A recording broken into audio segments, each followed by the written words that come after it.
তাহলে রাস্তার একটা হক বলেছি, অনেকগুলো হক রয়েছে, আমি একটা বলেছি কি, রাস্তার উপরে বসা নিষেধ। আজকের আজকের মানে বর্তমান সময়ের আগ পর্যন্ত যা জীবনে করেছি, আজকের পর থেকে রাস্তার উপরে বসবেন না। রাসূলের এই কথাটার মান্যতা দেন, রাস্তার উপরে কখনো বসবেন না। দ্বিতীয়, রাস্তার আর একটা হক, রাস্তা দিয়ে যখন যাবেন কোনো মুসলমানের সঙ্গে যদি আপনার সাক্ষাৎ হয়, দেখা হয়, তাকে সালাম দেবেন। ওটা আপনার পাশের বাড়ির লোক হোক, পাড়ার লোক হোক, গ্রামের লোক হোক, বা অন্য কোনো গ্রামের লোক হোক, ইমানদার হলেই তাকে সালাম দিতে হবে। আমরা দেই তো সালাম, না দেই না, কথা বলেন, দেই না? সালাম দেওয়া সুন্নাহ, সালামের উত্তর দেওয়া ওয়াজিব।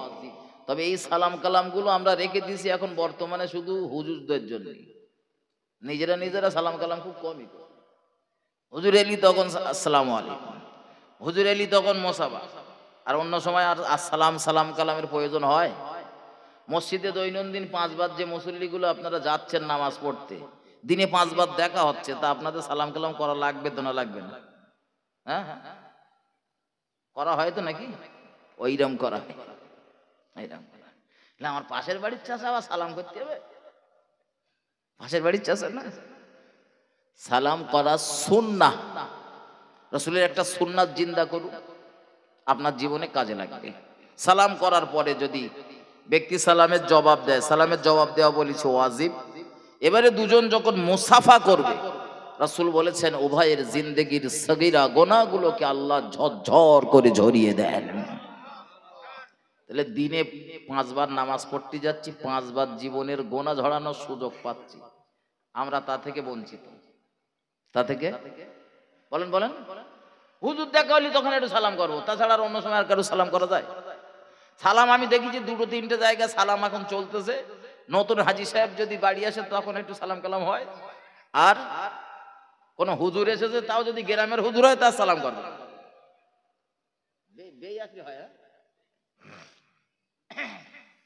আর গ্রামের হুজুর হলে ও হুজুরিরা সালাম করা যাবে না, গ্রামের ছেলে না। ঠিক বলিস তো নাকি? আপনাদের রাগ হচ্ছে নাকি?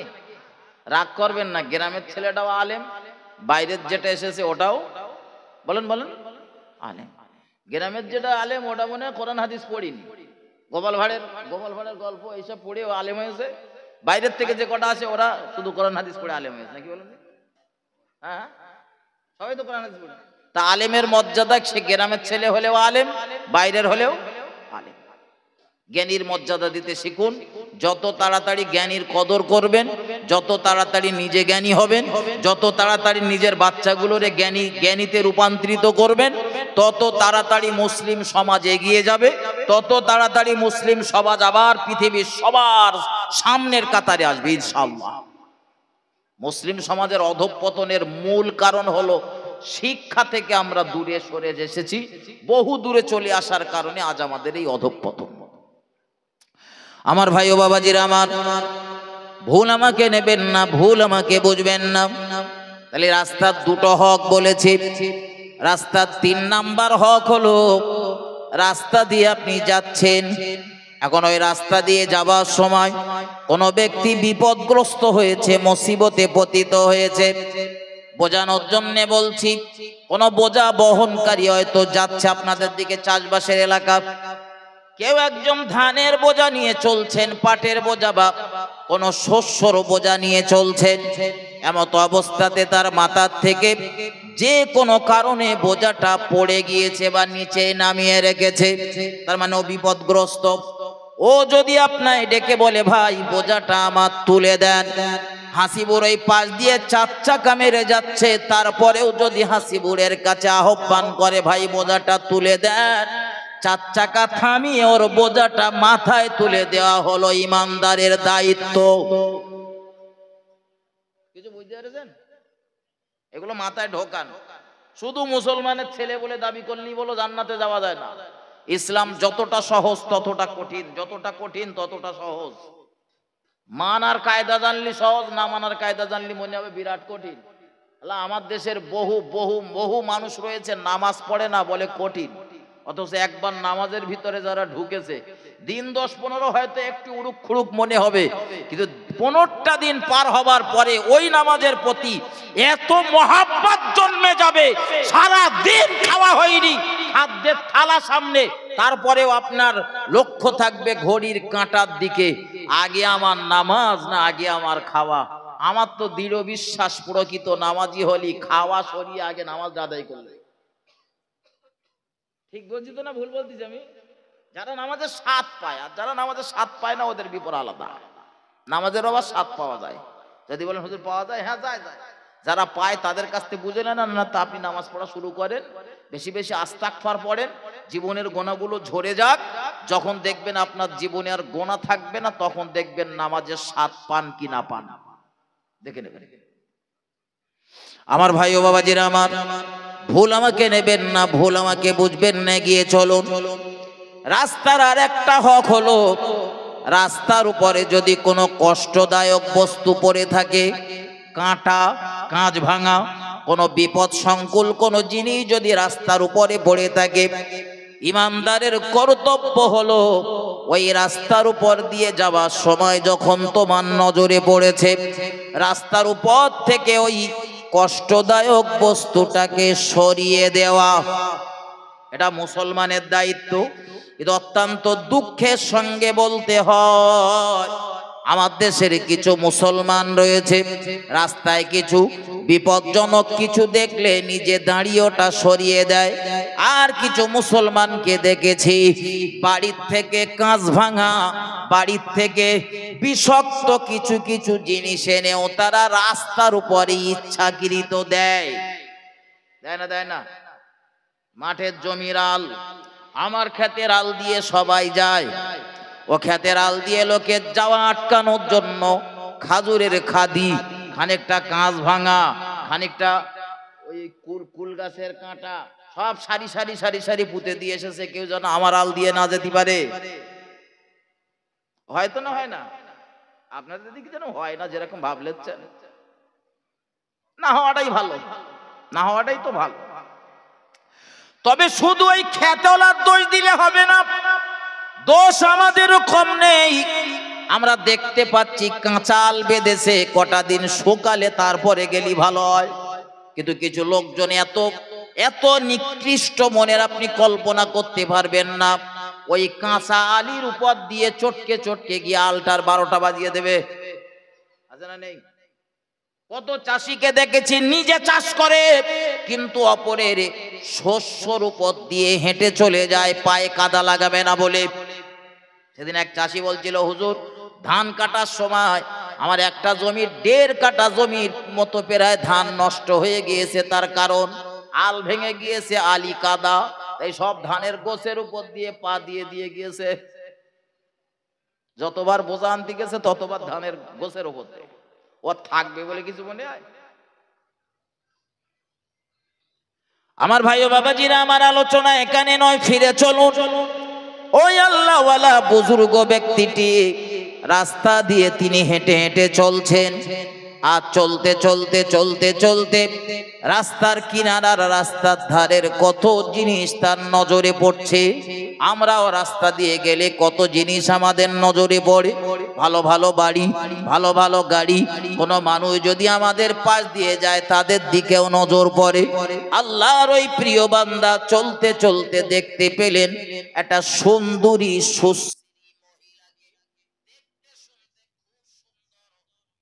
একজন মহিলাকে দেখতে পেলেন। ও বাবাজি ভাইজানেরা আমার, এমনি মহান আল্লাহ মনুষ্য জাতিকে সৃষ্টির সেরা করে সৌন্দর্য মণ্ডিত করে সৃষ্টি করেছেন। সেই সুন্দর সৃষ্টি নারী একটা চোখে তিনি দেখতে পেয়েছেন। এত সুন্দর তার রূপ যৌবন ও ভাষায় বলে বোঝানো সম্ভব না। আল্লাহর প্রিয় বান্দার মনে ধরে গেল ওই মহিলাটা।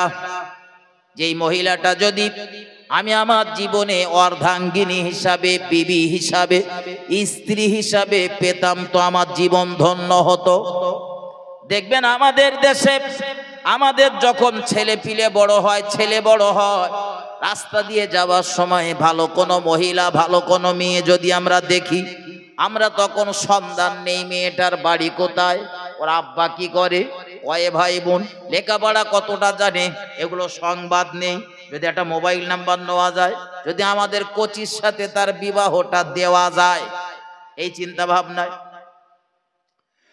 তো আল্লাহওয়ালা বুজুর্গ ব্যক্তি বিবাহ করবেন বা তার মনের কামনা বাসনা চরিতার্থ করার জন্য এই মহিলাটার সম্পর্কে খোঁজ নিলেন আশেপাশের লোকজনের নিকট থেকে।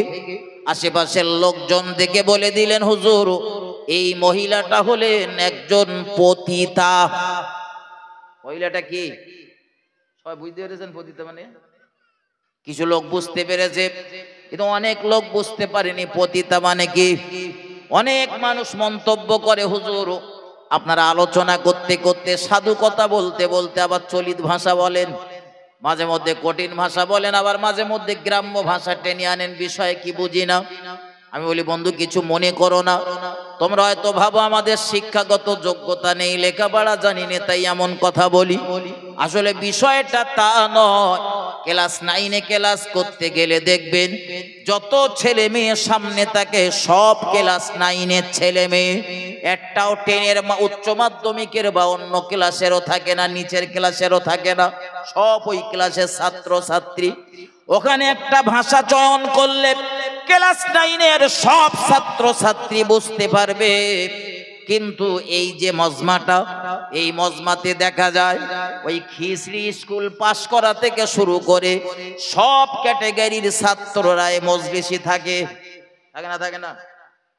এখন শিক্ষিত সমাজের কাছে একটা ভাষা বললে তারা সহজে গ্রহণ করবে, বুঝতে পারবে। সেই ভাষাটাই একদম গ্রামের সাধারণ মানুষ যিনি লেখাপড়া জানে না তিনি তো বুঝতে পারবেন না। ঠিক না ভুল কথা বলেন? এখন ওগুলোরও তো বোঝানোর দায়িত্ব আমার, যেহেতু আমার মজলিসে বসেছে ছাত্র আমার।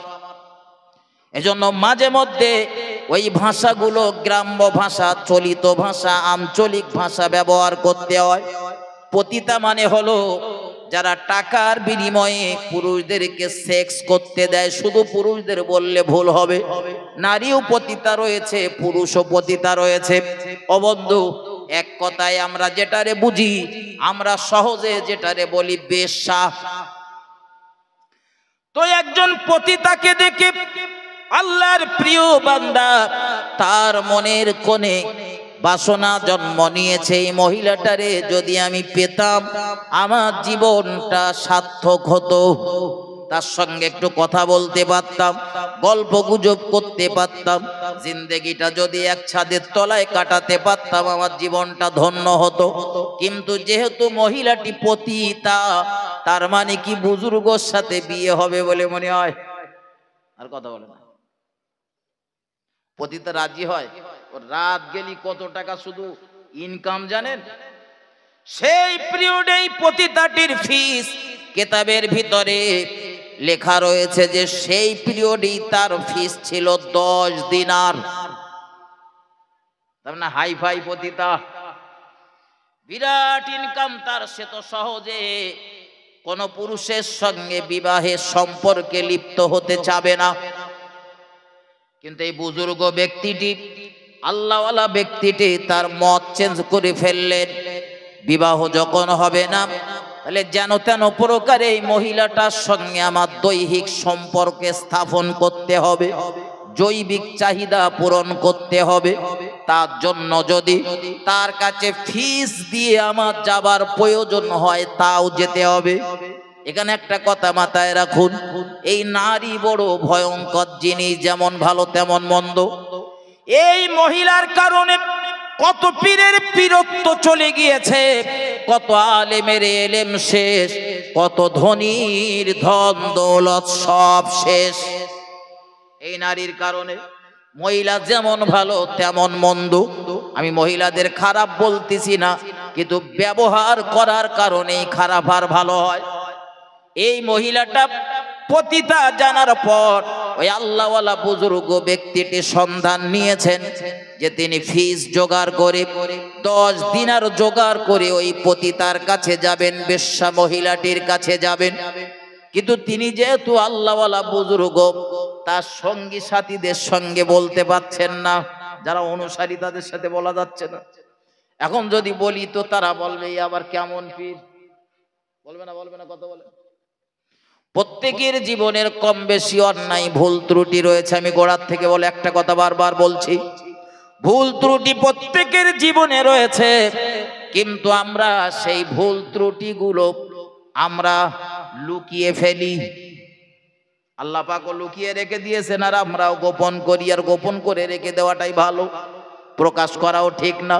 কোনো পাপের সাক্ষী রাখলে সে পাপ ক্ষমা হয় না।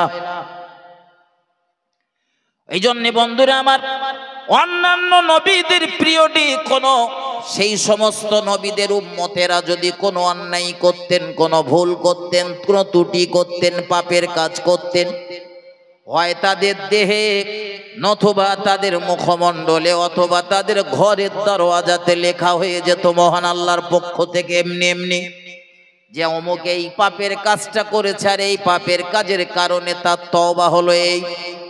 কিন্তু উম্মতে মুহাম্মাদীকে আমার আল্লাহ এত ভালোবাসেন, আসমানের নিচে জমিনের উপরে আমার মতো পাপী দুনিয়া জমিনে আর একটাও নেই। অথচ আমার পাপীর কথা মহান আল্লাহ দুনিয়ার কাউকে জানতে দেন না, গোপনে রেখেছেন। ঠিক না ভুল কথা বলেন? আমার ভাই বাবাজিরা আমার, এই আল্লাহওয়ালা বুজুর্গ ব্যক্তি তিনি 10 দিনার সংগ্রহ করার জন্য বাড়িতে চলে গেলেন, কিন্তু বাড়ি গিয়ে কোনো মতে 10 দিনার জোগাড় করতে পারছে না। সেই পিরিয়ডে 10 দিনার মানে বিরাট ব্যাপার। আর গোড়ায় বলেছি, আল্লাহর প্রিয় বান্দা যারা হবে, দুনিয়ার আকর্ষণ তাদের কম থাকবে আর পরকালের আকর্ষণ থাকবে বেশি। এখন দুনিয়ার আকর্ষণ যদি কম থাকে, তার দুনিয়ার সম্পদ কি বেশি থাকবে? আর কথা বলে না, বেশি থাকবে না কম থাকবে? কম থাকবে। এই জন্য বুজুর্গ ব্যক্তি কোনো মতে 10 দিনার সংগ্রহ করতে পারছে না। শেষে সিদ্ধান্ত নিলেন তিনি তার বাড়ির কিছু মাল বিক্রয় করে দেবেন, বেচে দেবেন। বেচে দিয়ে 10 দিনার তিনি সংগ্রহ করেছেন। সময় মতো তিনি গোপনে গোপনে অত্যন্ত সংগোপনে ওই মহিলাটার বাড়ির পথে রওনা দিয়েছেন অন্যায় করার জন্য, দৈহিক মেলামেশা করার জন্য, জৈবিক চাহিদা পূরণ করার জন্য, তার মনের বাসনা কামনা পূরণ করার জন্য। দুনিয়ার কেউ জানে না, কিন্তু আল্লাহর এই বান্দা যখন কোনো অন্যায় করতে যায়, অগ্রসর হয়, এটা আমার আল্লাহ জানেন না? জানেন না? কথা বলেন। দুনিয়ার কোন মানুষ যখন কোনো অন্যায় করে, বাম দিকের ফারিস্তা সেটা যখন লিখতে যায়, ডান দিকের প্রশাসক ফারিস্তা সঙ্গে সঙ্গে বাধা দেন, একটুখানি দাঁড়াও, সবে তো হাসিবুর একটা অন্যায় করেছে, হতে পারে হাসিবুর তওবা করে নিতে পারে, হতে পারে হাসিবুর কোনো ভালো কাজ করতে পারে, কোনো নেকির কাজ করতে পারে। বাম দিকের ফারিস্তা তখন জিজ্ঞাসা করেন, কটা পাপ হলে আমি লিখতে পারবো? ডান দিকের ফারিস্তাটা অনুমতি দেন, কমপক্ষে 5টা পাপ হোক, তারপরে চিন্তা ভাবনা করা যাবে। সবে তো হয়েছে একটা। আমার আল্লাহ আমাদের প্রতি কত দয়ালু, কত দয়া করেন, কত দয়া প্রদর্শন করেন। এই ডান দিকের ফারিস্তার কথা অনুযায়ী যার ডিউটি হলো আমাদের জীবনের নেকিগুলো লেখা, তিনি বাধা দেবেন বাম দিকের ফারিস্তাকে পাপ লেখার জন্য। ঠান্ডা হও, দাঁড়াও, সবে নোয়াপাড়ার মানুষ একটা ভুল করেছে, সারা দিন এখন বাকি, তওবা করে নিতে পারে, ছেড়ে দাও। এবারে দেখা গেল গোটা দিনে হাসিবুরের দ্বারা 5টা অন্যায় হয়ে গেল, পাপের কাজ হয়ে গেল।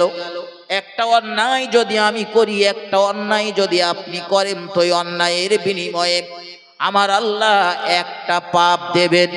কিন্তু একটা নেকি যদি, একটা ভালো কাজ, সৎ কাজ যদি আমরা করি, আমার আল্লাহ তার বিনিময়ে 10 গুণ বাড়িয়ে দেবেন। একটু মহব্বত করে বলুন সুবহানাল্লাহ। এজন্য কোরআনের একটা অক্ষর, একটা হরফ, একটা আয়াত না, বলো একটা অক্ষর শুধু বললেন আলিফ, 10টা নেকি। একটু মহব্বত করে বলুন সুবহানাল্লাহ। আমি বললাম 10টা নেকি হলো, আপনারা শুনলেন, আপনাদেরও 10টা নেকি হলো। ও বন্ধুরে আমার, কথাগুলো একটু গভীরভাবে নেওয়ার চেষ্টা করুন। আল্লাহর ওই প্রিয় বান্দা পাপের কাজে অগ্রসর হবার জন্য গিয়েছেন। কিন্তু আমি বলছিলাম আমাদের জীবনে যখন পাপ আমরা করে ফেলি, ডান দিকের ফারিস্তা বাধা দেন বারবার, বাম দিকের ফারিস্তাকে পাপ লিখতে নিষেধ করেন। তার কারণ রয়েছে। গোটা দিন হাসিবুর 5টা অন্যায় করে ফেললো।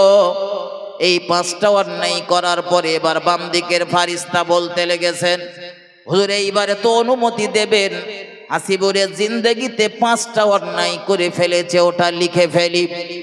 ডান দিকের ফারিস্তা তখনও বলবেন, ও আল্লাহর বান্দা, ও আল্লাহর ফারিস্তা, আর একটু অপেক্ষা করো, হতে পারে আল্লাহর বান্দা তার জীবনের গুনাহগুলোর কথা স্মরণ করে রবের দরবারে তওবা করে নেবেন, আর আমার আল্লাহ তার জীবনের গুনাহগুলো ক্ষমা করে দেবেন। তওবা যদি করে নেয় গুনাহ মাফ হয়ে যাবে, সুতরাং আর লেখার দরকার নেই। কিন্তু দেখা গেল 5টা অন্যায় করার পরেও আমি কোনো তওবা করলাম না। হঠাৎ একটা ভালো কাজ করে ফেললাম, রাস্তা দিয়ে যেতে যেতে দেখলাম বড় একটা পেরেক পড়ে রয়েছে। ভাবলাম পেরেকটা কোনো গাড়ির চাকায় গেলে তার গাড়িটা পাঞ্চার হবে, বিপদগ্রস্ত হবে, পেরেকটা সরিয়ে দিলাম। একটা ভালো কাজ।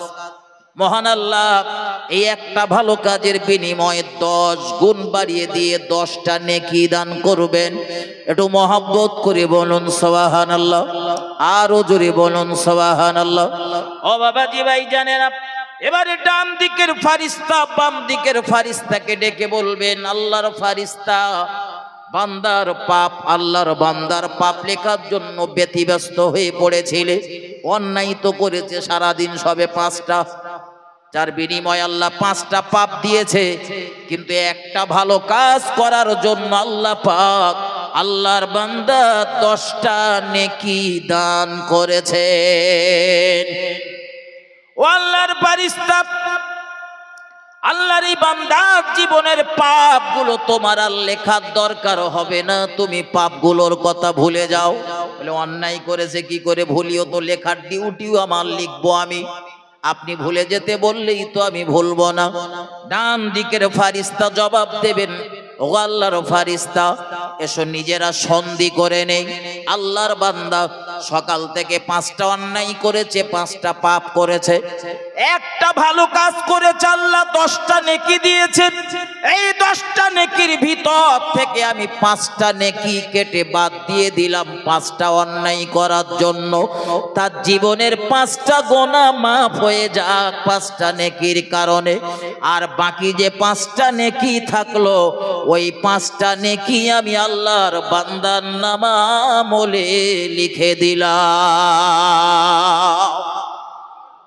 আর কবে সজাগ হবে? অন্যায় করার পরে জন্য গোড়ার থেকে বলতেছি, ভুল হয়েছে আমার দ্বারা, কিন্তু ভুল হবার পরে বুদ্ধিমানের কাজ হলো তওবা করা। তওবাটা করতে হবে, তওবাতুন নসুহা।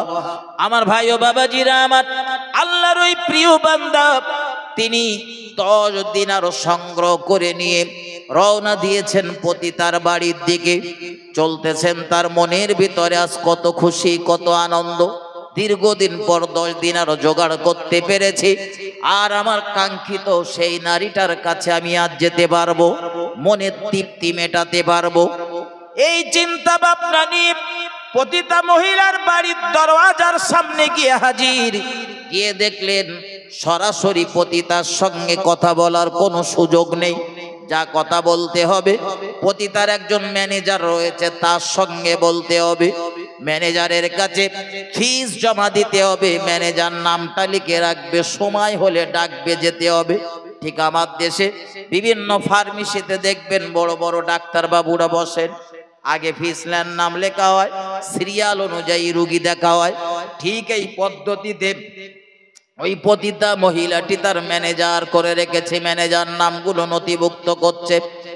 আল্লাহর প্রিয় বান্দা, আল্লাহর ওলি 10 দিনার জমা দিয়েছেন, নিজের নামটা লিখিয়েছেন।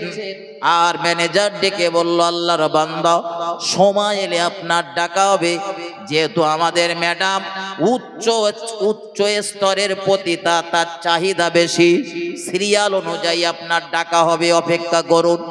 নির্দিষ্ট সময়ে সিরিয়াল যখন চলে এলো, আল্লাহর প্রিয় বান্দাকে ডাক দেওয়া হলো, বুজুর্গ আল্লাহওয়ালা ব্যক্তিকে, পীর সাহেবকে ডাকা হলো। আল্লাহর প্রিয় বান্দা তিনি পতিতার ঘরের দিকে রওনা দিলেন। গুটি গুটি গুটি গুটি পায়ে ঘরের দরওয়াজাটা খুললেন।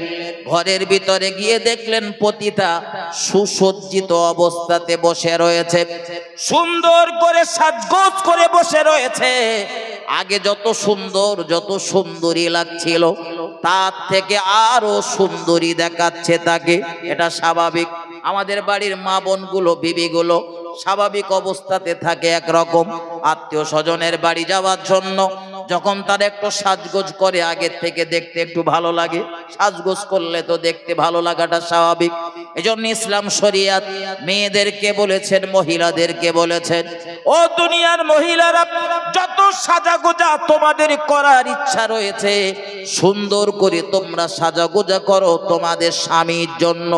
স্বামীর কাছে যখন তোমরা যাবে, স্বামীর সামনে যাওয়ার জন্য সুন্দর করে সেজে গুজে যাও, যাতে তোমার স্বামীর সব ভালোবাসা, তার ভালোবাসা সব দৃষ্টিটা তোমার দিকে পতিত হয়। কিন্তু অত্যন্ত দুঃখের সঙ্গে বলতে হয়, বহু যুবক বলে, হুজুর বাড়ি থাকে আমার গিন্নিটা একদম দাসীর মতো, ভালো শাড়ি হাজার থাকার পরেও সব শোকেছে, ছেঁড়া শাড়িটা পরে সামনে সব সময় ঘোরে, ও আর দেখতে মজা লাগে না। কিন্তু রাস্তাতে যারা হুরের মতো সেজে গুজে বার হয়, ওদের দেখলে তো মন তো এমনি চেঞ্জ হবে, পরিবর্তন হবে, পরকীয়ায় তো মানুষ এমনি লিপ্ত হবে। আমি বলি যুবক, তোমার জীবনে যদি কখনো তুমি পরকীয়া সম্পর্কে লিপ্ত হও, কবরের মৃত্যুর পরে যে আযাব হবে তো হবে, ওটা বাদ রেখে দেন।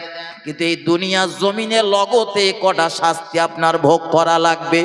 খাতা কলমে লিখে নেন, হাসিবুরের কথাগুলো যদি মিথ্যা হয় তো পরে আমার সাথে ফোন করে জানিয়ে দেবেন, আর জীবনে কথা বলবো না।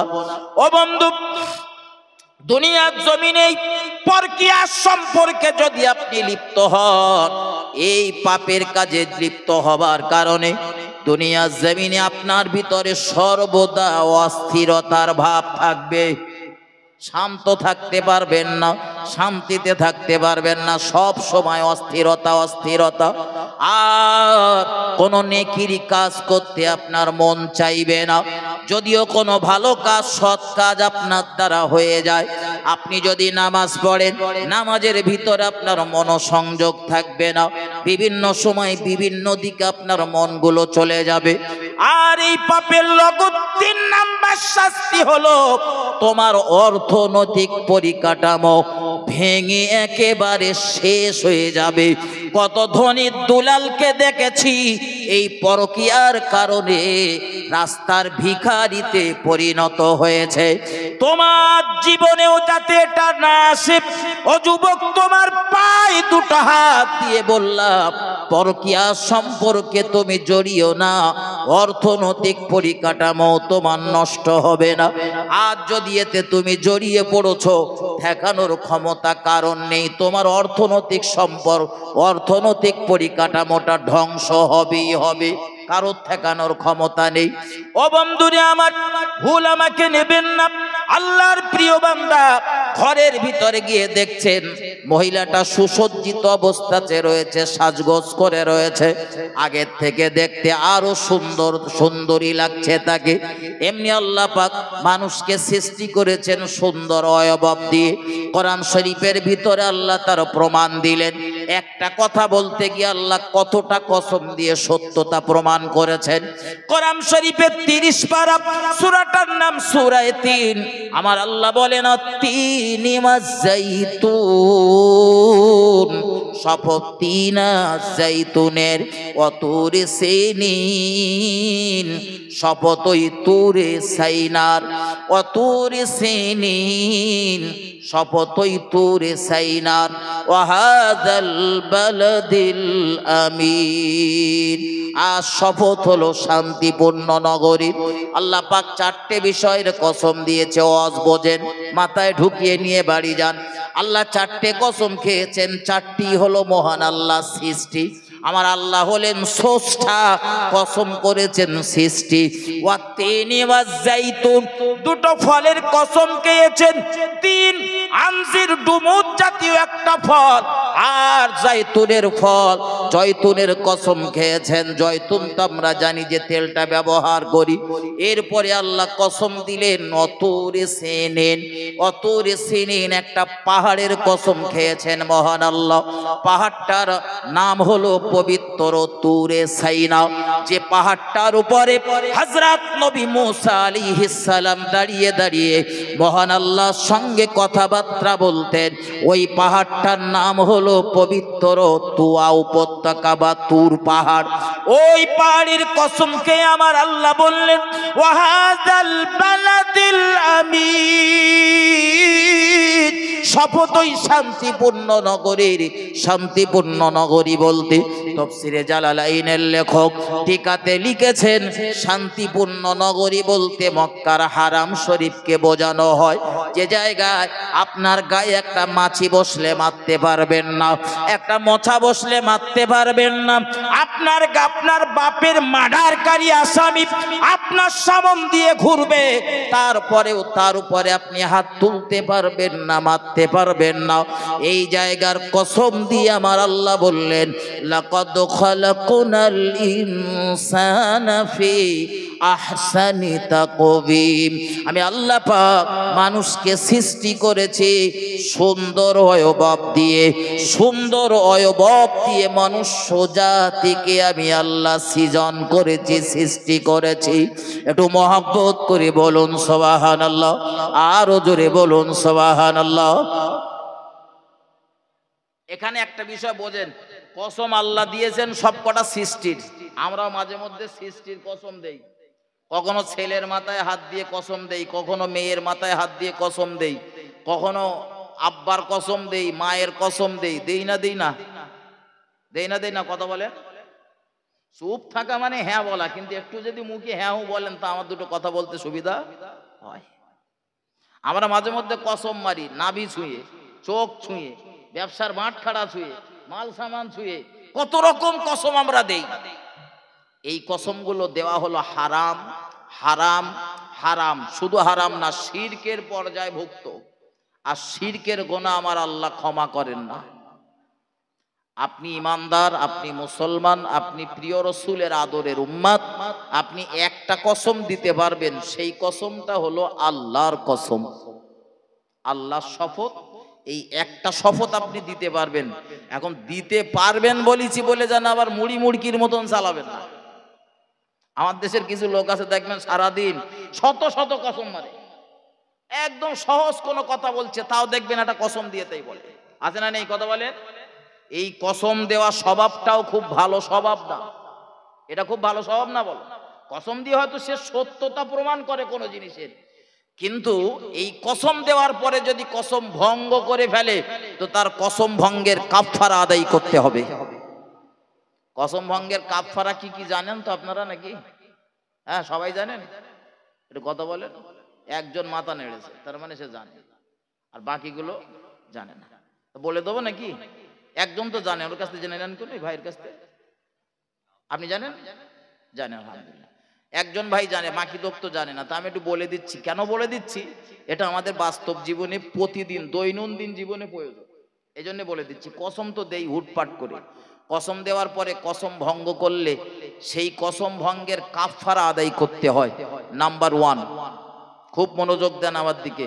সুর না দিলেও বলো, এটা বক্তৃতার একটা ভাইটাল কথাবার্তা বলছি, খুব গুরুত্বপূর্ণ কথা। নাম্বার 1, কসম দেওয়ার পরে যদি আপনি কসম ভঙ্গ করে ফেলেন কোনো কারণবশত, মসজিদের সামনে একটা লোককে আপনি ধরেছেন, তার কাছে 200 টাকা পান, এখন তারে খুব জাপটে জুপটে ধরেছেন যে ভাই 1 মাস হয়ে গেল আপনার কাজ করেছিলাম, 100 টাকা দিয়েছিলেন আর বলেছিলেন 200 টাকা সামনে হাটের দিন দেবেন, তা হাট কি আপনার আর আসে না? সে তখন দেখছে মসজিদের সব মুসল্লিরা বেরিয়েছে, মান সম্মানের একটা ব্যাপার। তা সে তখন বলতেছে আল্লাহর কসম বলছি ভাই, আগামীকাল বিকাল 4টের সময় আমি তোমার বাকি 200 টাকা দিয়ে দেবো। আগামীকাল বিকাল 4টের সময় এই 200 টাকা না দিতে পারার কারণে কসমও ভঙ্গ হলো, ওয়াদাও ভঙ্গ হলো। কটা পাপ করে ফেলেছে? বলেন বলেন। দুটো। ভাই এখন এই কসম যে ভঙ্গ করে ফেলেছে, এর জন্য ওর প্রথম কাফফারা হলো 10 জন মিসকিনকে মধ্যম পন্থা অবলম্বন করে খাওয়াতে হবে। 200 টাকা দিয়ে 3.5 যাচ্ছিল, সেই 200 টাকা দেরি করে 3.5 যাওয়ার কারণে 10 জন মিসকিনের মধ্যম পন্থা অবলম্বন করে এক বেলা খাওয়াতে হবে। এটা যদি না পারেন তো 10 জন মিসকিনকে পোশাক দান করতে হবে। 10 জন মিসকিনের পোশাক দান মানে একদম সাধারণ, ধরেন একটা গেঞ্জি আর একটা লুঙ্গিও যদি দেন, তাও 10 জনের দিতে গেলে 5,000 টাকার গল্প। ঠিক বলতেছেন? একটু ভালো মানের দিতে হবে। ওই যে 70 টাকার এই জাকাতের মাল দিয়ে এনে দিলে হবে না। মধ্যম পন্থা, তার মানে খারাপ না।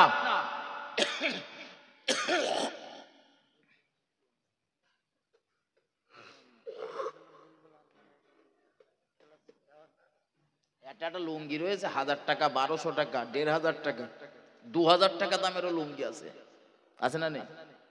বাংলাদেশের দামি লুঙ্গিগুলোর খবর দেখেন, আমাদের ভারতীয় যে আকবরী লুঙ্গিগুলো রয়েছে তার দামগুলো দেখেন, প্রচুর দাম। জি, তো নিম্ন সংখ্যায় আপনার একটা কসম ভঙ্গের কাফফারা আদায় করতে গেলে মোটামুটি 5,000 টাকা ব্যয় হবে। কত বলি বলেন দিন? তাহলে মুড়ি মুড়কির মতো কসম দেওয়া যাবে তো নাকি? আর কথা বলেন, দেওয়া যাবে তো নাকি? হাটে ঘাটে মাঠে যেখান সেখান কসম, শুধু কসম, কোনো গানে কিচ্ছু না। নোয়াপাড়ার বাজারে গেছেন, দুটো কপি বিক্রি হচ্ছে, তা কে হয়তো বলেছে, সবজিওয়ালা বলেছে যে ভাই দুটো কপি 15 টাকা, তা আপনি হয়তো বললেন ভাই 12 টাকা নেন। মাঝে মধ্যে আমরা একটু দরদাম করি না, যদি একটা টাকা বাঁচে কচিদের জন্য একটু খাবার দিয়ে যাবো, এরকম একটা নিয়েতে, যেহেতু আমাদের রুজি রোজগার তো সকলের কম বেশি কম, তো দোকানদার তখন কসম দিয়ে বলতেছে, আল্লাহর কসম খেয়ে বলতেছি ভাই, কপি আমি কিনেছি 7 টাকা পিস। 7 টাকা পিস কিনেছে মানে জোড়াও কত? 14 টাকা। ভাই আপনার মুখে আর কোনো কথা থাকবে? কত মানে? আপনি তখন এমনি বলবেন যে ঠিক আছে 15 টাকা চেয়েছে তো এমনি দিয়ে দিই। যেহেতু ও 7 টাকা করে কিনেছে মানে দুটো কপি বিক্রি করে যদি 1 টাকা লাভ না করে, তোর একটা রোজের দাম রয়েছে, যে জায়গাটায় বসেছে তার একটা ভাড়া রয়েছে, একটা লাইট নিয়েছে তার একটা খরচা রয়েছে, যে বাজার থেকে বয়ে এনেছে একটা ভ্যান ভাড়া আছে অনেক, তারপরে কিছু গরিব দুস্থ মানুষ তাদের চটে চটে যায়, 8 আনা 1 টাকা 2 টাকা প্রত্যেকের হাতে দেয়, সে একটা ব্যয় রয়েছে। তো 1 টাকা যদি দুটো কপি বিক্রি করে না লাভ করে তো চলবে কি করে? আপনি দিয়ে দিলেন, অথচ দেখা গেল ও সকালবেলা ওই কপিটাই কিনেছে 2 টাকা পিস। ক টাকা পিস বলেন দিন? 2 টাকা পিস। কিন্তু ওই কপিটার দাম বাড়ানোর জন্য বলে দিলে, আল্লাহর কসম ভাই 7 টাকা পিস কিনেছি, যাতে আপনার কোনো কথা না বলতে পারে। এ ব্যবসা হারাম। এ ব্যবসা কি বলেন দিন? ব্যবসা হালাল, ব্যবসা হারাম বলবেন না জানো? ব্যবসা হালাল, হালাল, কিন্তু এই যে পদ্ধতিটা নিয়েছে এই পদ্ধতিটা হারাম। এর জন্য ওর যা লাভ হবে সেটাও হারাম, যে মালটা নিজের আসল টাকা লাগিয়েছিল ওটাও হারাম। ব্যবসা করলেই যে হালাল তা না, ব্যবসার পদ্ধতি না জানলে ও সব টাকা হারাম হয়ে যাবে। বন্ধু, আপনার ওখানে কসম দেওয়ারও দরকার নেই, আর ও তো একবার আপনার জিজ্ঞাসাও করেনি যে ক টাকায় কিনেছেন। জিজ্ঞাসা করে নাকি? আপনার মাল আপনি যে দামে বিক্রি করবেন ও একটা দরদাম করতে পারে, তা আপনি বলে দেন এক কথায়, কসম টসম না দিয়ে, মিথ্যা কথা না বলে একদম সোজা সোজা ভাষায় বলে দেন যে হুজুর কি ভাই, আমি 15 টাকার নিচে দিতে পারবো না, 15 টাকার নিচে দিতে পারবো না। তাহলে কোনো কসম দেওয়া দরকার নেই, আর আমি ক টাকায় কিনেছি সেও আমার বলার দরকার নেই। তাহলে আমার ওই 2 টাকায় কিনে যদি 15 টাকা বিক্রি করি, আমার সব লাভ হালাল, সব লাভ বলেন বলেন হালাল। এই ব্যবসা না করার কারণে হালাল জিনিসও হারামে পরিণত হয়ে যায়। ব্যবসা হালাল, তাই বলে যদি মনে করেন কাল সকালবেলা একটা টেবিলে ওই রাস্তার ধারে বসবো লটারিলে, ওটা হারাম। হুজুর ব্যবসা হালাল বলেছে বলে যদি মনে করেন যে মদের কারবারটা তো খুব ভালোই চলে, ওই দোকান একটা খুলবো, ওটা হারাম। যদি মনে করেন যে না, আমার দেশের যুব সমাজ এখন বিরাট পরিমাণে গাঁজা টানে, 500 গ্রাম গাঁজালে বসবো, ওটা হারাম। ব্যবসা হালাল, কিন্তু এই যে ব্যবসাগুলোর কথা বলেছি এই ব্যবসাগুলো হারাম। আমার ভাই ও বাবাজিরা আমার, ভুল আমাকে নেবেন না, ভুল আমাকে বুঝবেন না। আল্লাহর প্রিয় বান্দা, আল্লাহর ওলি, আল্লাহর পেয়ারা বান্দা, তিনি যে ঘরের ভিতরে ঢুকেছেন দেখছিলেন। এই কথা বলতে গিয়ে আমি এত দূর পর্যন্ত চলে এসেছি। তবে কসম ভঙ্গের কাফারা দুটো বলেছি, আর দুটো বলে দিয়ে মূল বক্তৃতাতে ঢুকি। এক নাম্বার হলো মধ্যম পন্থা অবলম্বন করে 10 জন মিসকিনকে খাওয়াতে হবে। এটা যদি না পারেন 10 জন মিসকিনকে পোশাক দান করতে হবে। এটাও যদি না পারেন একজন দাস অথবা দাসীকে আজাদ করে দিতে হবে। এটাও যদি না পারেন 4 নাম্বার পদ্ধতি হলো একাধারে পর পর 3 দিন রোজা রাখতে হবে। মাঝখানে কোনো গ্যাপ দিলে হবে না। আজ রেখেছেন কালকে রাখুন, পরের দিন আবার রাখুন। 2 দিন রাখার পরে যদি মনে করেন শরীরটা দুর্বল লাগতেছে, আজকের দিনটা থাক, কালকে রাখবানি, তাহলে সেই পরের দিনের রোজাটা 3 নাম্বার রোজা হবে না, ওটা আবার 1 থেকে গণনা শুরু করতে হবে। আজকে বাড়ি যাবেন, খাতা কলম নিয়ে কায়দা করে হিসাব করবেন জীবনে কত কসম ভঙ্গ করেছেন, আর ওই কসম ভঙ্গের কত কাফারা আমার দিতে হবে, এগুলো দিয়ে দেবেন। নইলে হাসরের ময়দানে আসামির কাঠ গড়ায় আমার দাঁড়াতে হবে। একটু ভক্তি ভরে দরুদ আল্লাহ।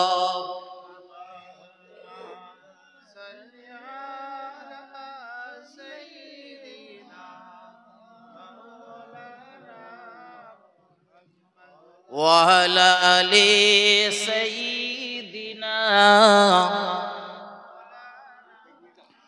তোর মুস্তাফাকে দেনা গো আমি সঙ্গে নিয়ে যা, তোর মুস্তাফাকে দেনা আম্মা আমি সঙ্গে নিয়ে যাই।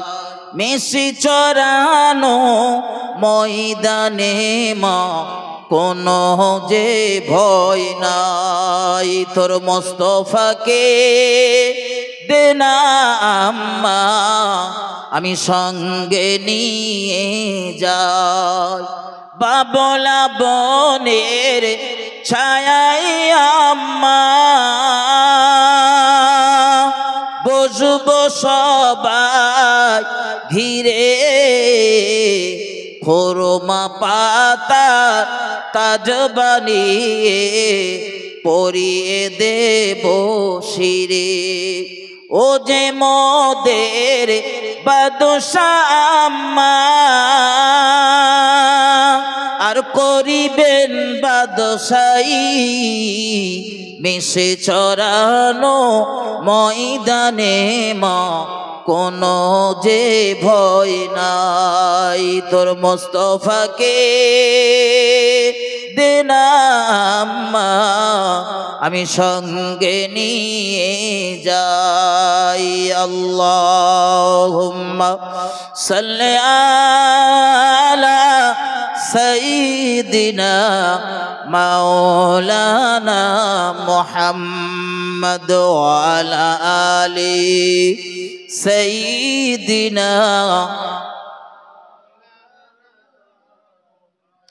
আমার ভাইজানেরা ঠান্ডা মাথায় বুঝুন, আল্লাহর ওই প্রিয় বান্দা ঘরের ভিতরে গিয়ে মহিলাটার সুসজ্জিত অবস্থাতে দেখে তার মনটা আরো উতলা হয়ে পড়েছে। আগে তো দেখছিল সুন্দরী, এখন আরো সুন্দরী লাগতেছে। এজন্য তিনি ঘরের ভিতরে ঢুকলেন, আর ওই মহিলাটার দিকে হাতটা অগ্রসর করলেন, হাতটা বাড়িয়ে দিলেন মহিলাটাকে স্পর্শ করবে বলে, তার সঙ্গে মনের চাহিদা পূরণ করার জন্য। তখনও পর্যন্ত মহিলার গায়ে হাত দেননি, সবে হাতটা লম্বা করে দিয়েছেন। হঠাৎ মনে পড়ে গেল আল্লাহর কথা, আল্লাহর ভয়ের কথা। ওই গোড়ায় বলতেছিলাম যারা আল্লাহর প্রিয় বান্দা হবে তাদের ভিতরে আল্লাহর ভয় যথার্থ পরিমাণে থাকবে। আল্লাহর প্রিয় বান্দার মনে পড়ে গেল রব্বুল আলামিন আল্লাহ এই ঘরের ভিতরে এই অন্যায় কর্মে অন্যায় কাজে আমি অগ্রসর হয়েছি। দুনিয়া কেউ জানুক আর না জানুক, ও রব্বুল আলামিন আল্লাহ আপনি তো জানেন আমি কি অন্যায় কর্মে অগ্রসর হয়েছি। তার গোটা দেহটা ভয়ে থরথর করে কাঁপতেছিল। আল্লাহর ভয়ে ভীত সন্ত্রস্ত হয়ে পড়েছে, চেহারার রং পরিবর্তন হয়ে যাচ্ছে। ওই পতিতা মহিলাটি জিজ্ঞাসা করলেন, ও আল্লাহর বান্দা, আপনার চেহারার এমন অবস্থা হচ্ছে কেন? বুজুর্গ ব্যক্তি বলতে লেগেছেন, আমি আল্লাহকে ভয় করছি, আমার আল্লাহর ভয় আমার চেপে ধরেছে। পতিতা ডাক দিয়ে বলেন, আল্লাহর বান্দা, এ পর্যন্ত হাজার হাজার পুরুষেরা আমার সঙ্গে মেলামেশা করেছে, দেখা সাক্ষাৎ করেছে, কারোর এমন অবস্থা দেখিনি, শুধু তোমার দেখছি এমন অবস্থা, বিষয়টা কি বুঝতে পারলাম না। আল্লাহর প্রিয় বান্দা বলেন, বোন রে, আমি আল্লাহকে ভয় করছি, আমি তোমার সঙ্গে আমার দেহের এই জৈবিক চাহিদা আর পূরণ করব না। ঘরের দরওয়াজাটা কোন দিকে আমার বলে দেওয়া হোক, ঘরের দরওয়াজাটা খুলে দেওয়া হোক, আমি বেরিয়ে যাব, তোমার সঙ্গে মেলামেশা করব না। পতিতা বললেন, ও আল্লাহর বুজুর্গ বান্দা, আমার কাছে টাকা জমা পড়লে সে টাকা আর ফেরত দেওয়া হয় না। কোনো চিন্তা নেই, টাকা আপনার ফেরত দিতে হবে না, শুধু ঘরের দরজাটা কোন দিকে বলে দেন। তার মানে আল্লাহর ভয়ে এত আতঙ্কগ্রস্ত হয়ে পড়েছেন, ঘরের দরওয়াজা কোন দিকে সেটাও তিনি বুঝতে পাচ্ছেন না। পতিতা মহিলাটি ডাক দিয়ে বললেন, আল্লাহর বান্দা, টাকা যখন দিয়েছেন আমার, টাকা আমি ফেরত দেব না, তবে আপনার নাম ঠিকানাটা লিখে দিয়ে যান। যখন আপনার সুযোগ হবে, যখন আপনার সময় হবে, সময় মতো আপনি আসবেন আমার সঙ্গে, আপনার দৈহিক যে মেলামেশা বা জৈবিক যে চাহিদা পূরণ করে যাবেন। আল্লাহর ওলি, আল্লাহর পেয়ারা কোনো মতে মহিলাটার হাত থেকে বাঁচার জন্য নিজের নাম ঠিকানা দিয়ে ঘর থেকে বেরিয়ে পড়লেন। রাস্তার উপর দিয়ে ক্রন্দন করতে করতে, চোখের পানি ফেলতে ফেলতে বাড়ির পথে রওনা দিয়েছেন। প্রিয় নবী জনাবে মুহাম্মদুর রাসূলুল্লাহ সাল্লাল্লাহু আলাইহি ওয়াসাল্লাম হাদিস শরীফের ভিতরে ফরমান, আমার নবী বলেন, আল্লাহর ভয়ে যদি কোনো মানুষের চোখে পানি পড়ে, ওই চোখের জন্য জাহান্নামের আগুন হারাম হয়ে যায়। আরো জোরে বলুন সুবহানাল্লাহ।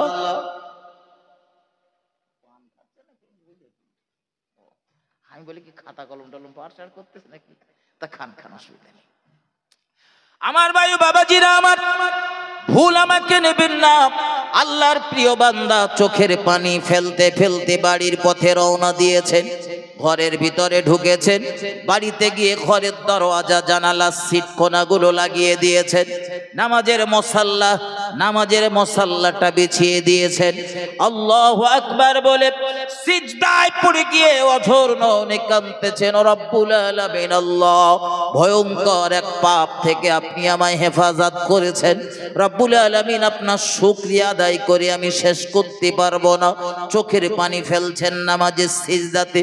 প্রিয় নবী মুহাম্মদুর রাসূলুল্লাহ বলেন, সিজদা এমন একটা জায়গা, এত গুরুত্বপূর্ণ জায়গা, এত মর্যাদা সম্পূর্ণ জায়গা হলো সিজদা। আল্লাহর নবী বলেন, আল্লাহর কোন বান্দা যখন নামাজের সিজদাতে চলে যায়, আল্লাহর ওই বান্দা, ওই বান্দি মহান আল্লাহ সব থেকে নিকটে পৌঁছে যায়। সিজদা এত গুরুত্বপূর্ণ জায়গা, এজন্য বদরের যুদ্ধের ময়দানে তলোয়ারের ঝনঝনানি শব্দ শত্রু পক্ষের, আর রাসূলের ৩১৩ জন মুজাহিদ, কারো কাছে তীর তলোয়ার রয়েছে, কারো কাছে কিছু নেই বলে গাছের ডাল নিয়ে দাঁড়িয়ে পড়েছে। আল্লাহর হাবিব এই ভয়ঙ্কর দৃশ্য দেখে নামাজের সিজদায় চলে গেলেন। চোখের পানি পেলে অঝোর নয়নে কাঁদছিলেন, চোখ ভরা পানি নামাজের সিজদাতে ফেলছিলেন, কতই নিয়ে বিনিয়ে কাঁদছিলেন। রাসূলের একজন প্রিয় সাহাবা বলেন, জিহাদের ময়দানে যুদ্ধ করতে করতে হঠাৎ মনে পড়ে গেল, রাসূলের সঙ্গে একটা বিষয় আমার একটু আলোচনা করার দরকার রয়েছে। আমি জলদি করে চলে এলাম। আজ ছুটে চলে আসার পরে আমি দেখতে পেলাম আল্লাহর হাবিব সাল্লাল্লাহু আলাইহি ওয়াসাল্লাম সিজদাতে রয়েছেন। সিজদাতে তিনি এত কান্নাকাটি করছেন, আমি আর দাঁড়িয়ে না থেকে আবার জিহাদের ময়দানে চলে গিয়েছি। অনেক সময় যুদ্ধ করার পরে আবার ফিরে এলাম, আর ফেরত এসে দেখতে পেলাম আল্লাহর হাবিব সাল্লাল্লাহু আলাইহি ওয়াসাল্লাম তখনও পর্যন্ত নামাজের সিজদাতে রয়েছেন। আমি আবার জিহাদের ময়দানে চলে গেলাম। এবারে যুদ্ধ করতে করতে আল্লাহ মুসলমানদের হাতে জয়ের পতাকা তুলে দিয়েছেন। একটু মহব্বত করে বলুন সুবহানাল্লাহ। এর আগে দুইবার ঘুরে গিয়েছে, রাসূল নামাজে সিজদাতে রয়েছেন। এখন রাসূল কি অবস্থাতে রয়েছে এটা দেখার জন্য দ্রুত তাবুতে চলে এলাম। আমি অবাক হয়ে গেলাম, মুহাম্মাদুর রাসূলুল্লাহ একটু আগেও নামাজে সিজদাতে পড়ে ক্রন্দন করছিলেন, সিজদাতে প্রচুর পরিমাণে কান্নাকাটি করছিলেন, কিন্তু এখন দেখা গেল আল্লাহর নবী নামাজে সিজদা থেকে উঠে মিসকি মিসকি হাসতেছেন। সিজদায় গিয়েছেন কাঁদতে কাঁদতে। সিজদার এত গুরুত্ব, রাসূলের কান্নাকে আল্লাহ মুহাম্মাদুর রাসূলুল্লাহর কান্নাকে হাসিতে পরিণত করে দিয়েছেন। আমার ভাই ও বাবাজিরা আমার, এজন্য আলেমদের মুখে শোনেন, হাসরের ময়দানে সব নবীদের কাছে আমরা দৌড়াবো, সব নবীরা আমাদের ফেরত দেবে। আমাদের নবীর কাছে আমরা যখন যাব, আমাদের নবী বলবেন, হ্যাঁ মহান আল্লাহ আমায় এজন্যই সৃষ্টি করেছেন। তিনি ইচ্ছা করলে হাত তুলে দোয়া করতে পারতেন, এটা জায়েজ, কিন্তু মুহাম্মাদুর রাসূলুল্লাহ হাত তুলে দোয়া না করে মহান আল্লাহর আরশের নিচে সিজদায় পড়ে যাবেন। আর ওই সিজদায় গিয়ে এত কান্না কাঁদবেন, দুনিয়ার কোন চোখ এত কান্না কাঁদিনি, দুনিয়ার কোন কান এত কান্না কখনো শুনিনি, দুনিয়ার কোন চোখ এত কান্না কখনো দেখিনি। এই কান্না কান্না কান্নার পর মহান আল্লাহ প্রিয় নবীর দোয়াকে মঞ্জুর করে নেবেন, আর হাসরের ময়দানে মহান আল্লাহ বিচারের কাজ শুরু করে দেবেন। এটা সিজদার মর্যাদা, কিন্তু অনেকে না জেনে মন্তব্য করে, হাসে তবু মাথা নিচু করলে শামুক পায়। ও নামাজি তোমরা কি পাও? আমি বলি বন্ধু তুমিও বুঝবে না, কিন্তু যখন নামাজি হয়ে যাবে তখন বুঝবে সিজদায় কি মজা রয়েছে। আল্লাহর ওই প্রিয় বান্দা ঘরের ভিতরে নামাজের সিজদায় প্রচন্ড পরিমাণে ক্রন্দন করলেন, কান্নাকাটি করলেন, রবের দরবারে তওবা করলেন, ফিরে এলেন। ওই মহিলাটিরও মন পরিবর্তন হতে লেগেছে। ওই যে পতিতা মহিলাটি, সে ভাবতেছিল এত সময় ধরে আল্লাহ আপনার একজন প্রিয় বান্দা এসেছিল আমার দ্বারে জিন্দেগিতে প্রথম পাপ করার জন্য, কিন্তু প্রথম পাপ করতে এসে তার যদি এই অবস্থা হয়, আমার কি অবস্থা হতে পারে। এই চিন্তা ভাবনা করতে করতে তার ম্যানেজারকে ডাকলেন, আর ম্যানেজারকে ডেকে বলে দিলেন, ম্যানেজার সাহেব আপনাকে আজ থেকে ছুটি দিয়ে দিলাম, আর ম্যানেজারি করা লাগবে না, যাদের কাছ থেকে এ পর্যন্ত টাকা জমা নিয়েছেন তাদের টাকা ফেরত দিয়ে দেন। আমি আর এই কর্ম এই কাজ করব না, আমি তওবা করব, ফিরে যাব রবের পথে, ফিরে যাব আল্লাহর পথে। এই বলে তিনি ঘরের থেকে বার হয়েছেন। ও রাসূলের আদরের উম্মতেরা, একজন পতিতা তওবা করে আল্লাহর পথে ফেরত এসেছেন, একজন পতিতা তওবা করে জাহান্নামের পথটা ছেড়ে জান্নাতের পথে পরিচালিত হবার মনস্তাব করেছে। ও প্রিয় রাসূলের আদরের উম্মতেরা, তুমি কবে তওবা করবে? তুমি কবে খালিস দিলে তওবা করবে? কবে তুমি তওবাতুন নসুহা করবে, যে তওবার কারণে মসজিদুন নববীর পাশে আমার রাসূলুল্লাহর রওজায়ে আকদাস থেকে আমার রাসূল তোমার এই তওবা দেখে বড় আনন্দিত হবেন, খুশি হবেন। কারণ প্রতি সোমবারের দিন, প্রতি বৃহস্পতিবারের দিন তোমার আমলগুলো আমার রাসূলুল্লাহ দরবারে পেশ করা হয়। ওরে যুবক, সারা সপ্তাহে তুমি নামাজ পড়ো না, সারা সপ্তাহে আমার আল্লাহর কোন আদেশের তুমি মান্যতা দাও না, সারা সপ্তাহে আমার রাসূলের একটা সুন্নতের গুরুত্ব দাও না। আমার রাসূলের দরবারে তোমার আমলগুলো যখন পেশ করা হয়, আমার মা হারা বাফারা নবী, আমার এতিম অনাথ নবী বড় কষ্ট পায়। আমার নবীর চোখের কোণায় পানি জমে যায়। আল্লাহ, আমার গোটা জীবনের সাধনা ছিল আমার একটা উম্মত যেন জাহান্নামে না যায়। আর আমার উম্মতের এই কর্ম, এই কাজ দিয়ে কিভাবে উম্মত জাহান্নামের আগুন থেকে বাঁচবে, নবীর চোখের কোণায় পানি জমে যায়। ও নওজোয়ান তরুণেরা, ও আমার মুরব্বিয়ানেরা, ও রাসূলের আদরের উম্মতেরা, পর আর আমার রাসূলুল্লাহর কত চোখের পানি ঝরার পরে তুমি তওবা করবে, আর কত চোখের পানি পড়ার পরে তুমি নামাজি বেনে যাবে, আর কত কষ্ট দেওয়ার পরে আমার নবীকে তুমি রোজাদার বেনে যাবে। তওবা করো, জীবন পরিবর্তন করো। সোমবার আর বৃহস্পতিবারের দিন তুমি যখন বৃহস্পতিবার আর সোমবারের দিন তোমার আমল যখন আমার নবীর দরবারে প্রেরণ করা হয়, তুমি সারা সপ্তাহে নামাজ পড়েছো, আমার আল্লাহর আদেশ আর নিষেধের মান্যতা দিয়েছো, রাসূলুল্লাহ সুন্নাহগুলো চিন্তা করেছো, গোটা সপ্তাহে আমার রাসূলের প্রতি বারবার দরুদ পড়েছো। এই আমলগুলো যখন আমার রাসূলের দরবারে প্রেরণ করা হয়, মুহাম্মাদুর রাসূলুল্লাহ উম্মতের এই আমলগুলো দেখে বড় খুশি হয়ে যায়। আরো জোরে বলুন সুবহানাল্লাহ। আমার ভাই, মুহাম্মাদুর রাসূলুল্লাহ সাল্লাল্লাহু আলাইহি ওয়াসাল্লামের আদরের উম্মত আপনি, পায়ে দুটো হাত দিয়ে বলতেছি, জীবনে যা ভুল হওয়ার হয়েছে আজ থেকে তওবা করে নেন। আজ আমার জীবনে আমি আর ভুল করব না। নামাজ পড়তাম না আগে, আমি আর আমার জীবনে আমি নামাজ কাজা করব না, এই সংকল্প করেন। এই সংকল্প করে জীবনটাকে পরিবর্তন করুন। ভাই, ওই মহিলাটি আল্লাহওয়ালা বুজুর্গ ব্যক্তির বাড়িতে পৌঁছে গেলেন, গিয়ে দেখছেন আল্লাহওয়ালা বুজুর্গ ব্যক্তি ঘরের ভিতরে রয়েছে। ঘরের ভিতর থেকে বেশ কিছু পর যখন বার হয়েছেন, আল্লাহর ওলি, আল্লাহর পিয়ারা বান্দা, এই মহিলাটার মুখটা দেখেই তিনি আল্লাহু আকবার বলে চিৎকার করে জমিনে পড়ে গেলেন আর মারা গেলেন। ইন্না লিল্লাহি ওয়া ইন্না ইলাইহি রাজিউন। কি পরিমাণে আল্লাহর ভয় তার ভিতরে জাগ্রত হয়েছিল।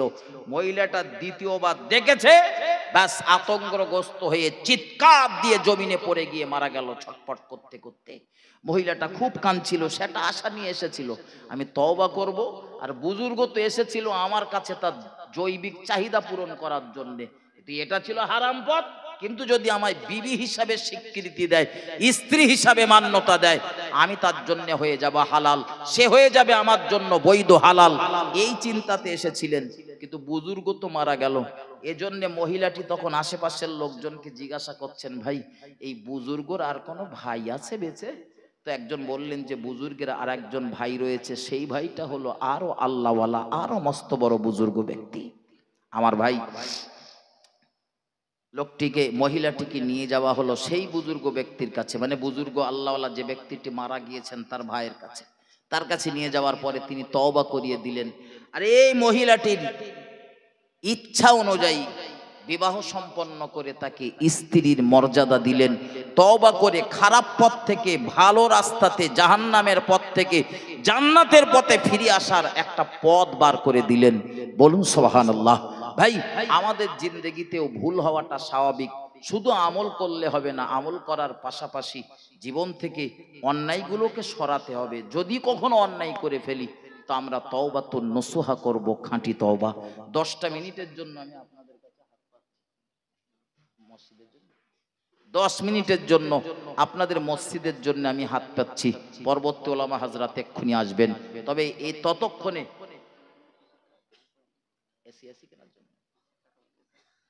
আমার ভাই, মসজিদের একটা এসি লাগানোর জন্য কিছু টাকা উঠেছে, আর কিছু টাকার প্রয়োজন। কেউ মজলিস থেকে উঠবেন না এই 10টা মিনিট, মেহেরবানি করে কেউ উঠে চলে যাবেন না। আপনার দোয়ার সামর্থ্য না থাকে আলাদা বিষয়, কিন্তু সামর্থ্য রয়েছে, আপনি দেবেন না। আর কত আছে? আচ্ছা আচ্ছা, গোপন দান, আল্লাহ পাকের একজন বান্দা লগতে 500 টাকা দিয়েছেন। আল্লাহ দান কবুল করুন, বলুন আল্লাহুম্মা আমিন। মসজিদের একটা না, বড় মসজিদ তো 2-3টে এসে প্রয়োজন, কিন্তু যদি আপাতত একটা দুটো লাগানো হোক, তার জন্য কিছু পয়সার প্রয়োজন। যতই কম হোক, এখন 30,000 টাকা একটা এসি ধরে রেখে দেন, তো একটা এসি যদি 30,000 হয়, দুটো এসি কিনতে 60,000 টাকা খরচা। এবারে বসানো খরচা রয়েছে, আরো আনুষঙ্গিক জিনিসপত্র রয়েছে, 70 থেকে 80,000 টাকা টোটাল খরচা ধরে নেন। আমি আপনাদের কাছে দাবি করছি 2,000 টাকা, 1,000 টাকা, 500 টাকা, কম হোক বেশি হোক দিয়ে প্রত্যেকে শরীক হয়ে যাবেন। লগতে হলে তো আলহামদুলিল্লাহ খুব ভালো। আল্লাহর একজন বান্দা কি বান্দি জানি না, তিনি কোরআন ও মাজিদ দিয়েছেন। আল্লাহ দান কবুল করুন, বলুন আল্লাহুম্মা আমিন। আমি প্রত্যেকের কাছে দাবি করছি 1000 টাকা, 2000 টাকা, বা কেউ যদি এককভাবে একা যদি মনে করেন যে আমি মসজিদের একটা এসি দিয়ে দেবো, আলহামদুলিল্লাহ আপনি দিতে পারেন, কোনো সমস্যা নেই। কিন্তু আমি চাচ্ছি প্রত্যেকে একটু শরিক হোক, যেহেতু ওটা সদকায়ে জারিয়া, এই জন্য প্রত্যেকের অল্প অল্প হলেও একটু পুঁজি হতে থাক, যেন বরজাক জগতে কবরের জিন্দগিতে গিয়ে আমাদের একটু কাজে লাগে। 1000 টাকা 2000 টাকা দেবেন, এরকম মানুষকে আমি পেতে চাইছি। 2000 টাকা দেবেন, একজন আল্লাহর বান্দা বলবেন মসজিদের এসি কেনার জন্য 2000 টাকা দেবেন। সময় দেবে আপনাদের ভাইরা, সে 1 মাস হোক 2 মাস হোক, একটা সময় দেবে। গরম তো একদম পড়েই গেছে, একটু কাছাকাছি তাড়াতাড়ি দিলে ভালো হয়। এখন 2000 টাকা যদি আপনার জন্য খুব চাপ হয়ে যায়, 1000 টাকা বলুন, 1000 টাকা। এ ভাইয়ের নাম, এ ভাইয়ের নাম আমার আনারুল শেখ ভাই, তিনি 1000 টাকা দেবেন। আল্লাহ তার দান কবুল করুন, বলুন আল্লাহুম্মা আমিন। একটু বলেন আল্লাহুম্মা আমিন। নারায়ে তাকবীর। আমার ভাই 1000 টাকা দেবেন, ওয়াদা করেছেন। আল্লাহ তার দানকে কবুল করে নেন, তার মনের বাসনা পূর্ণ করুন, বলুন আল্লাহুম্মা আমিন। দ্বিতীয় নম্বরে আল্লাহর একজন মসজিদের মুতাআল্লি আলহাজ রুহুল আমিন সাহেব, তিনি 1000 টাকা দেবেন। আল্লাহ তার দানকে কবুল করুন, বলুন আল্লাহুম্মা আমিন। একটু বলেন আল্লাহুম্মা আমিন। নারায়ে তাকবীর। আখেরি বক্তা, তিনি আপনাদের সকলের জন্য খাস ভাবে দোয়া করবেন। আমি আলাদা আলাদা করে দোয়া করে সময়টা নষ্ট করতে চাচ্ছি না। দান করছেন যে নিয়তে, আল্লাহ সব জানেন। আমি দোয়া না করে দিলেও আল্লাহ দেবেন। গোপন দান 550 টাকা, আল্লাহ দান কবুল করুন, বলুন আল্লাহুম্মা আমিন। একটু বলেন আল্লাহুম্মা আমিন। 3 নম্বরে আল্লাহর একজন বান্দা, বলুন 1000 টাকা দেবেন। এই মসজিদের মিজানুর রহমান ভাই, আমার ভাই, তিনি 3 নম্বরে 1000 টাকা দেবেন। আল্লাহ তার দানকে কবুল করুন, বলুন আল্লাহুম্মা আমিন। 4 নম্বরে আল্লাহর একজন বান্দা বলেন 1000 টাকা দেবেন। একটা এসির দামও দেন কমসে কম সবাই মিলে 30,000 টাকা উঠুক, 30 অথবা 33,000 টাকা মতো দাম পড়বে। তো আল্লাহর কোন বান্দা রয়েছেন 4 নম্বরে 1000 টাকা দেবেন। 1000 টাকা দেওয়া আমাদের জন্য, যতই গরিব মানুষ হোক, 1000 টাকা দেওয়া খুব কষ্টকর নয়। একটু চেষ্টা চালালে সে দিতে পারবে ইনশাআল্লাহ, এটা ভরসা করতে পারি। 4 নম্বরে 1000 টাকা দেবেন। হাসিবুরের জন্য না, আপনাদের মসজিদে এসি লাগানো হবে, আপনারা দৈনন্দিন জীবনে 5 ওয়াক্ত নামাজ পড়বেন। সেই নামাজ পড়তে গেলে এই প্রচন্ড গরমে কাসেদ আলী ভাই, তিনি 500 টাকা দেবেন। আল্লাহ তার দানকে কবুল করুন, বলুন আল্লাহুম্মা আমিন। একটু বলেন আল্লাহুম্মা আমিন। নারায়ে তাকবীর। ও ভাই, 4 নম্বরে আল্লাহর একজন বান্দা হবেন, 1000 টাকা দেবেন। মোস্তাকিন গাজী, পিতার নাম গোলাম মোস্তফা, আমার ভাই 1000 টাকা দেবেন। আল্লাহ তার দানকে কবুল করুন, বলুন আল্লাহুম্মা আমিন। একটু বলুন আল্লাহুম্মা আমিন। আল্লাহ পাক আমার ভাইদের এ দান কবুল করুন, আল্লাহ এদের উদ্দেশ্য পূর্ণ করুন, আল্লাহ এদের রুজিতে বরকত দান করুন। আল্লাহ পাক এদের বাড়ি থেকে যারা বিদায় নিয়েছে, সকলে রূহের মাগফিরাত নসিব করে দিন। সকলে বলুন আল্লাহুম্মা আমিন। 5 নম্বর 1000 টাকা দেবেন আল্লাহর একজন বান্দা। একটু আসুন, সেজ ভালো যার, সব ভালো তার। আমি আপনাদের ওয়াজ নসিহত শুনিয়েছি, আল্লাহ চাইলে আবার আসবো, সেদিন কিছু নতুন কথা শোনানোর চেষ্টা করব ইনশাআল্লাহ। নুরুল গাজী, পিতার নাম সাকবাত গাজী, তিনি 1000 টাকা দেবেন 5 নম্বরে। আল্লাহ তার দানকে কবুল করুন, বলুন আল্লাহুম্মা আমিন। একটু বলেন আল্লাহুম্মা আমিন। নারায়ে তাকবীর। আমার ভাই 6 নম্বরে 1000 টাকা কে দেবেন? একটু তাড়াতাড়ি, দ্রুত গতিতে দিতে হবে। আল্লাহর রাস্তায় দান করবেন, এটা একটা ভালো কাজ। ভালো কাজ করতে গিয়ে কখনো দেরি করতে নেই। ভালো কাজ যত তাড়াতাড়ি করা সম্ভব করতে হয়, কারণ এটা আমার জানা নেই আমি যে নিঃশ্বাসটা ছেড়েছি পরেরটা গ্রহণ করতে পারবো কিনা। এজন্য ভালো কাজ যত তাড়াতাড়ি সম্ভব করে ফেলা ভালো। আল্লাহর একজন বান্দা, তাড়াতাড়ি বলুন, 6 নম্বরে 1000 টাকা দেবে। এত বড় মজলিস, অনেক যুবকেরা রয়েছে, মুরব্বীরা রয়েছে। আল্লাহ চাইলে কাঠুরিয়া পাড়ার জামে মসজিদে এসি ইনশাআল্লাহ লাগানো হবে। তো কয়েকজন মিলে যদি একটা এসিরও দাম তাও যদি না হয়, কিছুটাও যদি ওঠে, অর্ধেকটাও যদি ওঠে, তাও ভাইদের একটু লাগাতে সুবিধা হয়। তাতে 10,000 নাই ধার থাকলো, আবার আপনারা কিছু কিছু দিলেন, পরে পরিশোধ করলো। 6 নম্বর 1000 টাকা।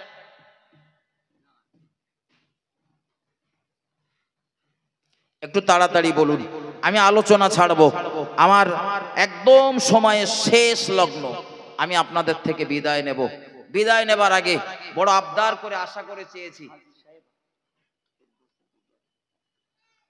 হাজি সাহাবা ফিরদাউসি বিবি তিনি 1000 টাকা দেবেন। আল্লাহ আমার মায়ের দান কবুল করুন, বলুন আল্লাহুম্মা আমিন। একটু বলেন আল্লাহুম্মা আমিন। 7 নম্বর,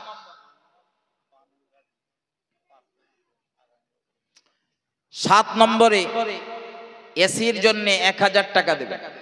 একটু তাড়াতাড়ি বলুন। ও ভাই, জলসার তাবারুক প্যান্ডেল খরচা কি লাগে না লাগে ওটা পরের বক্তা যিনি আসবেন তার হাতে আপনারা দেবেন। এসি কেনার জন্য কে কি দেবেন একটু বলেন। মসজিদে মুসল্লিরা নামাজ পড়বে, আপনি মারা যাবেন, কবরের জিন্দেগিতে চলে যাবেন, কিন্তু এটা সাদকায়ে জারিয়া, যতদিন ওই এসিটা চলবে আপনি কবরে শুয়ে শুয়ে এর বিনিময় পেতে থাকবেন। 1000 টাকা, 1000 যদি খুব চাপ হয় 500 করে বলুন। গোপন দান, আল্লাহর একজন যুবক বান্দা 7 নম্বরে 1000 টাকা দেবেন। আল্লাহ তার দানকে কবুল করুন, বলুন আল্লাহুম্মা আমিন। একটু বলুন আল্লাহুম্মা আমিন। আল্লাহ চাইলে হয়ে যাবে ইনশাআল্লাহ। 8 নম্বরে 1000 টাকা, আল্লাহর একজন বান্দা 250 টাকা গোপন দান করেছেন। আল্লাহ দান কবুল করুন, বলুন আল্লাহুম্মা আমিন। একটু বলুন আল্লাহুম্মা আমিন। নারায়ে তাকবীর। 8 নম্বরে 1000 টাকার দাবি আছে। কোন যুবক, কোন যুবতী, কোন মা, কোন বোন, কোন আব্বাজি 1000 টাকা দেবেন 8 নম্বরে। আমি আবারও বলছি, 1000 যদি আপনার জন্য চাপ হয় খুব 500 বলেন, কিন্তু কিছু কম বেশি দিয়ে শরিক হয়ে যাবে। মসজিদের কাজ আল্লাহ রসুল হাদিস শরীফের ভিতরে জানিয়েছেন, আপনি দুনিয়ার জমিনে আল্লাহর ঘর নির্মাণ করবেন, বানিয়ে দেবেন, মসজিদের কাজ করবেন, তো আল্লাহ পাক জান্নাতের ভিতরেও আপনার জন্য ঘর বানিয়ে দেবেন, বলুন সুবহানাল্লাহ। এই জন্য মসজিদের কাজ 8 নম্বরে 1000 টাকা। একটু আসুন, কত মানুষ রয়েছে, কত পয়সা কত দিকে চলে যায়, কত ডাক্তার কবিরাজের পিছনে ব্যয় হয়ে যায়। গোপন দান, আল্লাহর একজন বান্দা 1000 টাকা দেবেন। আল্লাহ দান কবুল করুন, বলুন আল্লাহুম্মা আমিন। একটু বলেন আল্লাহুম্মা আমিন। নারায়ে তাকবীর। 9 নম্বরে আল্লাহর একজন বান্দা বলুন, 10 পর্যন্ত দেন, আমি ছেড়ে দেব। 10 পর্যন্ত বলুন। 10 নাম্বার পর্যন্ত 1000 টাকার দাবি আপনাদের কাছে।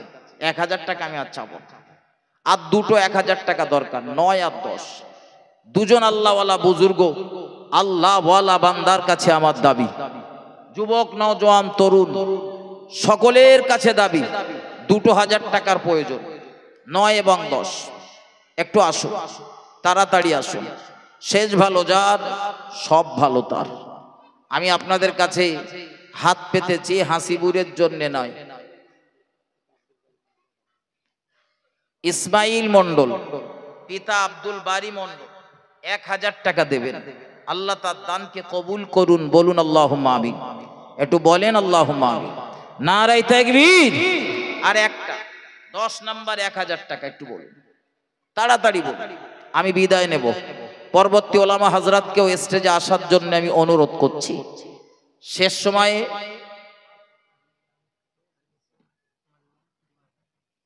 তামিলনাড়ুতে থাকে আমার আনিসুর মোল্লা ভাই, তিনি 2000 টাকা দেবেন। আল্লাহ দান কবুল করুন, বলুন আল্লাহুম্মা আমিন। একটু বলেন আল্লাহুম্মা আমিন। নারায়ে তাকবীর। 10 নম্বরে 1000 এর দাবি, ওটা তো 2000 হয়েছে। আইজুর এসে যেটা বলে গেল ওটা তো 2000, আমি 1000 চেয়েছি 10 নম্বর। তাড়াতাড়ি আসে, 2000 এর জোড়া যদি কেউ থাকে দিতে পারে। শেষ দাবি 1000 টাকা। আল্লাহর একজন বান্দা বলুন, এসি কেনার জন্য মসজিদে। আল্লাহর একজন বান্দা আল্লাহর কাবার মেহমান হয়েছিলেন, তিনি গোপন দান 1000 টাকা দেবেন। আল্লাহ তার দানকে কবুল করুন, বলুন আল্লাহুম্মা আমিন। একটু বলুন আল্লাহুম্মা আমিন। নারায়ে তাকবীর। আমার ভাই, এসির জন্য আমি আপনাদের কাছে টাকা চেয়েছি, 10 নাম্বার পর্যন্ত দিয়েছেন। একজন ভাই 2000 টাকা দিয়েছেন। 2000 টাকা জোড়া যদি আল্লাহর কোনো বান্দা থাকে তো খুব ভালো হয়, তা যদি না হয় তো 500 টাকা করে কটা দেবেন? 2 1 জন 5 জন যা হয় 500 টাকা করে। 1000 টাকা যদি মনে করেন দেব, দিতে পারেন, আমার দাবি নেই, আপনারা দিন দেব। তো 500 টাকা দেবেন কেউ আল্লাহর বান্দা, একজন না দুজন ভাই 500 টাকা করে দিয়েছেন, তো আর 2-1 জন যদি হয়, জনা 5 হয়, তো একটা জমাত মতো হয়।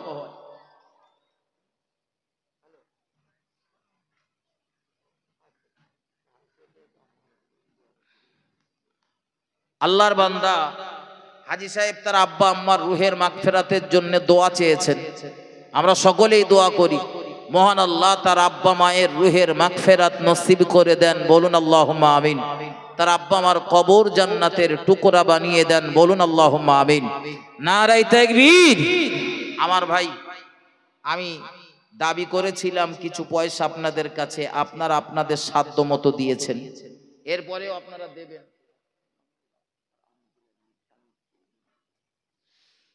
দেরাস্তুল্লাহ মোল্লা আর আনজুরা বিবি, স্বামী এবং স্ত্রী দুজনে মিলে 2000 টাকা দেবেন।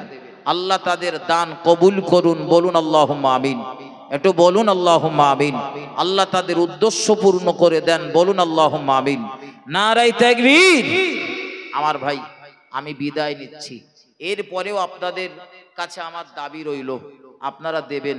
পরবর্তী ওলামা হযরত ফুরফুরা দরবার শরীফ থেকে হযরত আসছেন, তিনি আপনাদের কাছে হাত পাতবেন, তার হাতে আপনারা দেবেন। আগামী বছরের এই ইসালে সওয়াবের জন্য আপনাদের সাধ্য অনুযায়ী যা পারে দিয়ে শরীক হয়ে যাবেন। আল্লাহর একজন বান্দা লগতে 1000 টাকা দিয়েছেন, আল্লাহ দান কবুল করুন, বলুন আল্লাহুম্মা আমিন। আমি বিদায় নিচ্ছি। আপনারা ইস্তাহারে দেখেছেন যে 12টা এই 10টা 15 পর্যন্ত, আসলে আমার এরা দাওয়াত করেছে 10টা পর্যন্ত, আমার আবার 10:30টায় সেই নেরুলিতে টাইম, আমি যে 5টা মিনিট আপনাদের এখানে খাইয়ে রেখে চলে যাব সে পরিবেশও নেই। এজন্যে চিন্তার কোনো কারণ নেই, হুজুরে এসে গিয়েছেন রাস্তায়, এই হয়তো রাস্তা দিয়ে ঢুকছে, ততক্ষণে আল্লাহর একজন বান্দা ইমাম সাহেব হুজুর রয়েছেন, তিনি একটু সালাম কিয়ামটা করে দিচ্ছেন, আমি ততক্ষণে 2 কিলোমিটার এগিয়ে যেতে পারবো। রাস্তাঘাটের পরিবেশ তো, আর মানুষের সাথে ওয়াদা দিয়ে ওয়াদা খেলাপ করাটাও তো ভালো লক্ষণ না। এজন্য ব্যথা না নিয়ে ক্ষমা সুন্দর দৃষ্টিতে তাকান, আর আমার জন্য আপনারা দোয়া করবেন, আমিও আপনাদের জন্য দোয়া করব ইনশাআল্লাহ। ওয়া আখিরু দাওয়ানা আনিল হামদুলিল্লাহি রাব্বিল আলামিন। আসসালামু আলাইকুম ওয়া রাহমাতুল্লাহি ওয়া বারাকাতুহু। কেউ ওঠাউটি করবেন না, হুজুর এসে গিয়েছেন, এসে যদি তিনি ভাঙা মজলিস দেখেন একটা দৃষ্টিকটু, ততক্ষণে আমার ভাই একটু সালাম কিয়ামটা করে দিচ্ছেন, একটু ভক্তি ভরে দরুদ শরীফ আল্লাহুম্মা